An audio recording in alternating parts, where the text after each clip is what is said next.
Alors, on va faire une révision sur les variables aléatoires.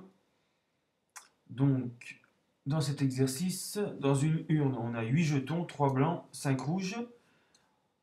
On tire un jeton dans l'urne sans le remettre. On recommence en tirant un deuxième jeton, puis un troisième jeton, en gardant à chaque fois les jetons tirés.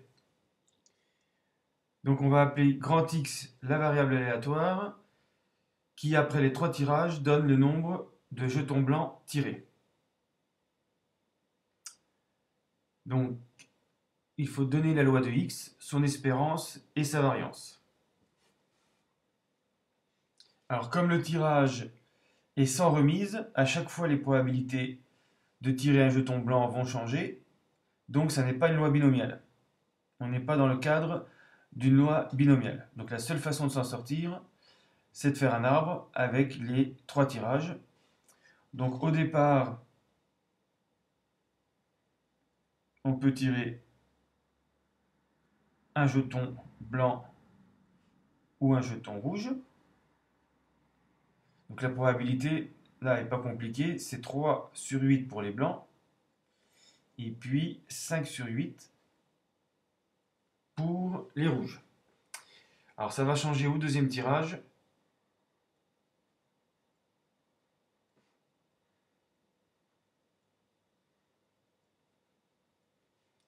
Puisque si on a choisi un blanc, il y en a un de moins. Donc il n'y a plus que 2 blancs parmi 7 jetons. Donc la probabilité ici, c'est 2 septièmes de tirer de nouveau un jeton blanc. Donc il reste 5 septièmes. Par contre, si au premier tirage, on a choisi un rouge, il reste 4 rouges et 3 blancs. Donc 3 septièmes probabilité d'avoir un blanc et 4 septièmes d'avoir un rouge. Et enfin, troisième tirage.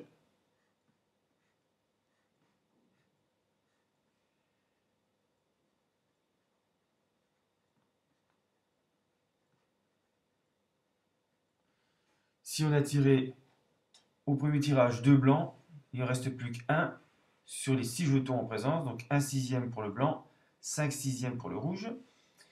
Si on a choisi un blanc, un rouge, il reste 2 blancs, donc 2 sixièmes ou 1 tiers et 4 sixièmes. Ici, rouge et blanc, aux deux premiers tirages, c'est pareil, 2 sixièmes, 4 sixièmes. Et puis si on est tombé sur 2 jetons rouges lors des deux premiers tirages, il reste 3 sur 6 et 3 sur 6. Donc là, quand on a 3 blancs, comme X donne le nombre de jetons blancs tirés. Là, blanc, blanc et blanc. Là, on a X égale 3. Là, X égale 2. Blanc, rouge, blanc, X égale 1. X égale 2, plutôt. Ici, blanc, rouge, rouge, X égale 1. Rouge, blanc, blanc, X égale 2. Rouge, blanc, rouge, X égale 1. Rouge, rouge, blanc, X égale 1. Et ici, rouge, rouge, rouge, X égale 0. Donc, ce sont des probabilités conditionnelles. Donc, comme pour les probabilités conditionnelles, pour avoir P de X égale 3, par exemple, il faut regrouper tous les cas où X donne 3 jetons blancs. Alors, on va commencer par les plus simples. P de X égale 0. Il y a un seul cas qui est donné par le produit 5 huitièmes fois 4 septièmes fois 3 sixièmes.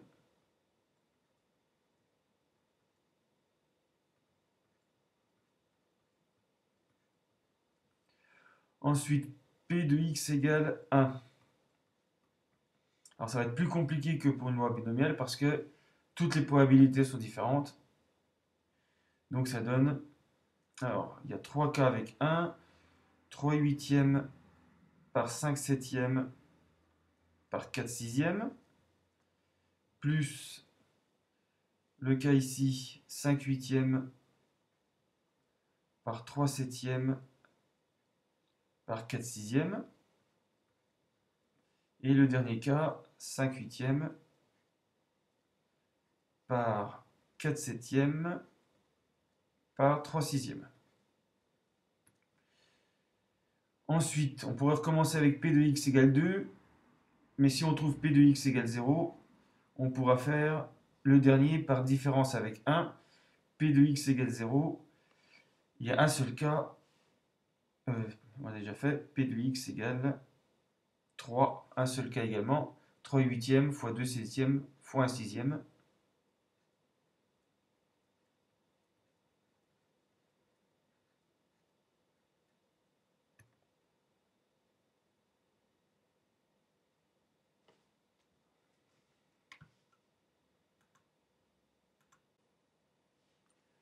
Alors, sauf erreur, ce qui est toujours possible, voilà ce qu'on obtient pour P de x égale 0, donc 5 huitièmes fois 4 septièmes fois 3 sixièmes, 5 sur 28.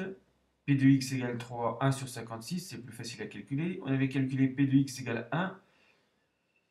Après simplification, on trouve 15 sur 28. Et au lieu de refaire le calcul pour 2, on fait 1 moins 5 sur 28, moins 15 sur 28, moins 1 sur 56. Et on trouve 15 sur 56. Donc ça, c'est ce qu'on appelle ce tableau, la loi de probabilité euh, de x. Alors ce qu'on appelle l'espérance, en fait, c'est le nombre de jetons blancs en moyenne qu'on pourrait obtenir si on pouvait faire un grand nombre d'expériences. Donc le nombre moyen est entre 0 et 3.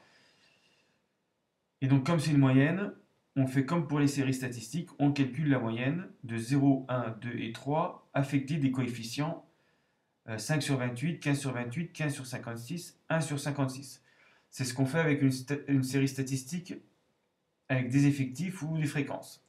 Ce qui donne 0 fois 5 sur 28, plus 1 fois 15 sur 28, plus 2 fois 15 sur 56, plus 3 fois 1 sur 56.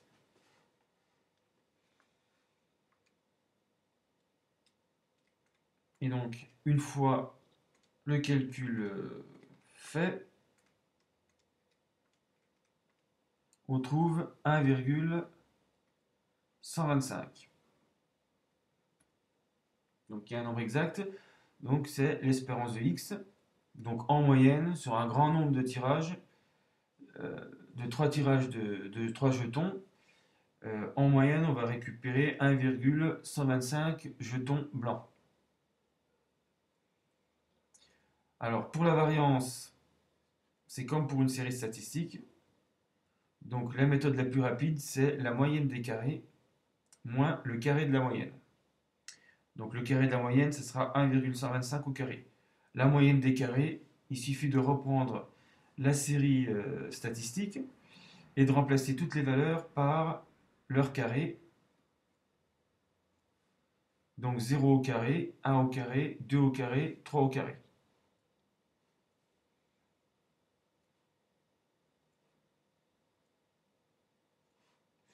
Donc 0 au carré fois 5 sur 28, plus 1 au carré fois 15 sur 28, plus 2 au carré fois 15 sur 56, plus 3 au carré fois 1 sur 56, sans oublier moins le carré de la moyenne, donc moins 1,125 au carré.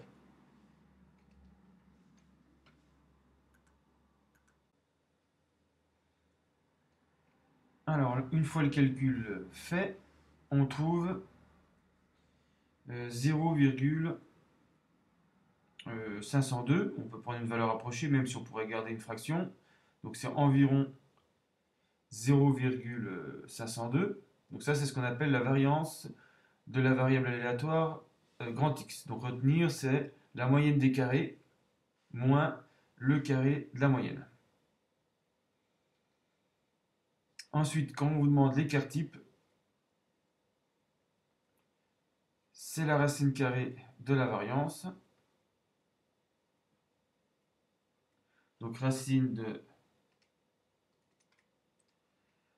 0,502, ça donne 0, on va prendre deux chiffres après la virgule, 0,71. Donc l'écart type mesure la dispersion des valeurs autour de la valeur moyenne 1,125.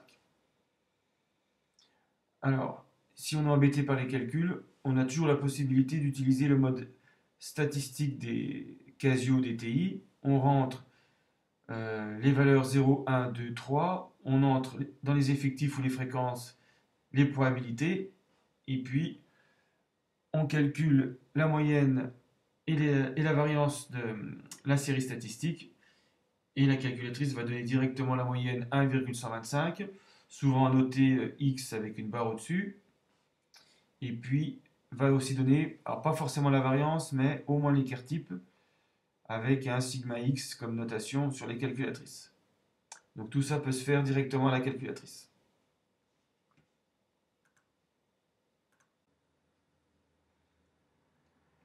Alors, une fois le calcul fait, on trouve 0,502. On peut prendre une valeur approchée, même si on pourrait garder une fraction.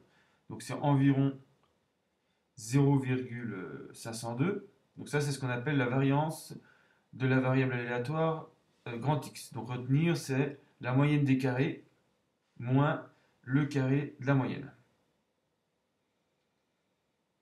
Ensuite, quand on vous demande l'écart type, c'est la racine carrée de la variance. Donc racine de 0,502, ça donne 0, on va prendre deux chiffres après la virgule, 0,71. Donc l'écart type mesure la dispersion des valeurs autour de la valeur moyenne 1,125. Alors, si on est embêté par les calculs, on a toujours la possibilité d'utiliser le mode statistique des Casio DTI. On rentre les valeurs 0, 1, 2, 3, on entre dans les effectifs ou les fréquences les probabilités, et puis on calcule la moyenne et la variance de la série statistique, et la calculatrice va donner directement la moyenne 1,125, souvent annotée X avec une barre au-dessus, et puis va aussi donner, alors pas forcément la variance, mais au moins l'écart type, avec un sigma X comme notation sur les calculatrices. Donc tout ça peut se faire directement à la calculatrice.